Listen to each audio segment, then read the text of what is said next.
మిథున రాశి యందు మృగశిర నక్షత్రము 3, 4 పాదములు, ఆరుద్ర నక్షత్రము 1, 2, 3, 4 పాదములు, పునర్వసు నక్షత్రము మొదటి 3 పాదములుగా ఉన్నవి. ఈ రాశి వారికి ఆదాయము 14, వ్యయము 2 గాను, రాజపూజ్యము 4, అవమానము 3 గాను కనబడుతున్నవి. ఈ రాశి వారికి ఈ సంవత్సరము గురుడు, రాహుకేతువులు, శనేశ్వరుడు, రవి విశేషమైనటువంటి ఫలితాలను సూచిస్తున్నారు. యోగ్యమైనటువంటి గ్రహ సంచారము, చంద్ర సంచారము, రాహుకేతు సంచారాన్ని అనుసరించి ఈ సంవత్సరము వీరికి శుభ ఫలితాలు అధికంగా కనబడుతున్నాయి. మీ శక్తికి మించి, మీ సమర్థతని మించి మీరు ఛాలెంజెస్ని స్వీకరిస్తారు. వాటిలో మిమ్మల్ని మీరు నిరూపించుకోగలుగుతారు. మీ సలహాలకి ప్రాధాన్యత పెరుగుతుంది, మీ మాటకు విలువ పెరుగుతుంది, గౌరవం పెరుగుతుంది. అట్లే మీ మాట దురుసుతనం వలన మీరు నిందలు, అపవాదులు ఎదుర్కోవాల్సిన పరిస్థితి కూడా ఏర్పడుతుంది. చాలా కాలం నుంచి ఎదురు చూస్తున్నటువంటి రుణ విముక్తి, అంటే మీకు రావలసినటువంటి ధనము మీ దగ్గరకు వస్తుంది. ఇన్నాళ్ళు మిమ్మల్ని శత్రువులుగా భావించినటువంటి వారందరూ ఇప్పుడు మిమ్మల్ని మిత్రులుగా దగ్గరకు తీసుకుంటారు. ఇక్కడే చాలా ఆచితూచి మీరు అడుగులు వేయాల్సి వస్తుంది.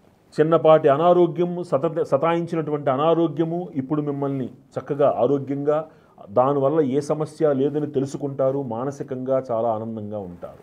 ఉద్యోగంలో, ప్రైవేటు వ్యాపారాలలో స్త్రీ మూలకమైనటువంటి ఇబ్బందుల వలన కొంత స్త్రీలకు దూరంగా ఉండవలసినటువంటి అవసరము ఎంతైనా ఉన్నది. వారితోటి కలహాలు వద్దు. పిత్రార్జితము, మీ పూర్వీకుల నుంచి రావలసినటువంటి ఆస్తిపాస్తుల విషయాలలో, కోర్టు లావాదేవీలలో నలుగుతున్నటువంటి కొన్ని సమస్యలు మీకు అనుకూలంగా పరిష్కారం అవుతాయి. చాలా కాలం నుంచి ఎదురు చూస్తున్నటువంటి ఒక అత్యున్నతమైనటువంటి పదవి మిమ్మల్ని వరించేందుకు అవకాశం ఉన్నది. రవి సంచారము, గురు సంచారాన్ని అనుసరించి ఆరోగ్యం విషయంలో కొద్దిపాటి జాగ్రత్తలు తీసుకోవాలి. అనవసరమైనటువంటి చిత్తచాంచల్యాలకు లోను కాకుండా తగు జాగ్రత్తగా ఉండాలి.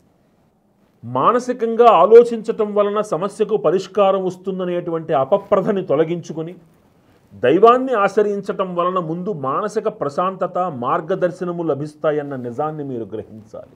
చాలా కాలం నుంచి ప్రయత్నం చేస్తున్నటువంటి గృహ నిర్మాణము, భూ కొనుగోలు వంటి ఆ ఆలోచనలు కార్యరూపం దాల్చేటందుకు, విద్య కోసం, వ్యాపారం కోసం మీరు ఎదురు చూస్తున్నటువంటి బ్యాంకు రుణాలు మంజూరయ్యేందుకు సానుకూలత, పూర్వార్ధం ఆఖరిలో అవి సఫలీకృతం అయ్యేందుకు అవకాశం కనబడుతోంది.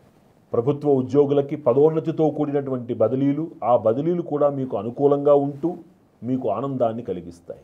రాజకీయ రంగంలో ఉన్నటువంటి వారికి ఉన్నత పదవులు, నూతన పదవులు లభించకపోయినా వారి గౌరవానికి ఏ ఇబ్బంది లేదు. ప్రజలతో మైత్రీభావంతో మెలుగుతారు. కాస్త నోరును అదుపులో పెట్టుకుని జనాలతోటి మీరు అనుకూలంగా ముందుకు వెళ్లాల్సి వస్తుంది. కళాకారులకి అద్భుతము అని చెప్పలేకపోయినా వ్యతిరేకత అయితే లేదు. వారి ఆదాయానికి, వారి తిండికి ఏ లోటు ఉండదు. చక్కటి గుర్తింపు కూడా ఒక పక్షంలో వారికి లభించేందుకు అవకాశం కూడా కనబడుతోంది. వ్యాపారస్తులకు అనుకూలంగానే ఉంటుంది. అద్భుతమైన లాభాలు అని చెప్పకపోయినా నష్టాలతో మాత్రం వాళ్ళు బయటికి రారు. విద్యార్థులు వారు శ్రమకు తగ్గిన ఫలితాన్ని వారు పొందుతారు.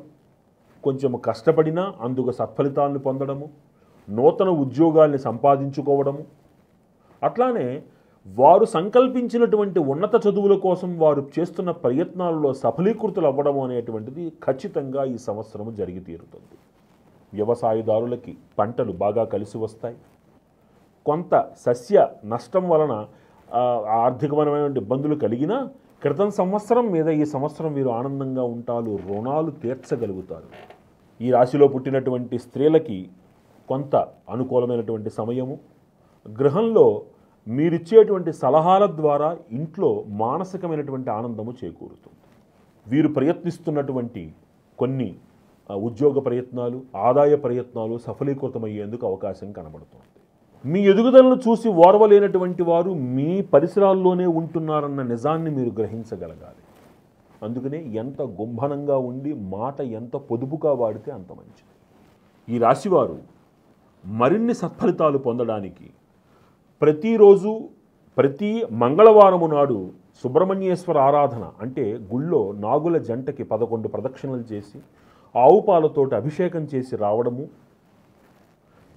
బుధవారాల పూట వినాయకుడికి 16 ప్రదక్షిణలు చేసుకుంటూ, నెలలో ఒక శనివారం నాడు ఆంజనేయ స్వామి వారికి తప్పనిసరిగా ఆకుపూజ చేయించుకోవడం వలన ఈ శత్రుబాధలు, మానసిక అశాంతి తొలగి చక్కటి ఆనందదాయకమైన వాతావరణంలో జీవించవచ్చు అని స్పష్టంగా తెలియజేయడం జరుగుతున్నది.